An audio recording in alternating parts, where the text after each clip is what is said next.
Mauritius. Exotický sopečný ostrov v Indickom oceáne.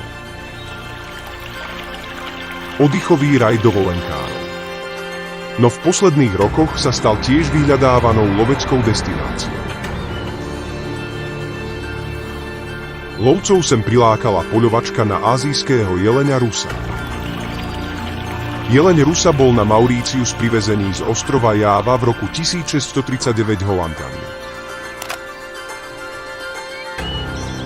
Náš poľovný revír má viac ako 4000 hektárov a počas loveckej sezóny odlovíme okolo 250 kusov zvery.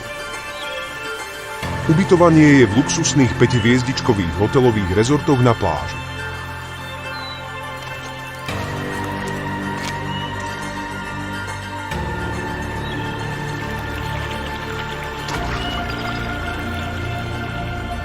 Lovecká sezóna prebieha od polovice mája do polovice decembra.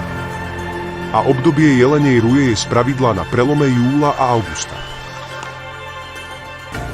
Ak túžite sklbiť poľovačku a luxusnú dovolenku s partnerkou, Mauritius je tá správna voľba.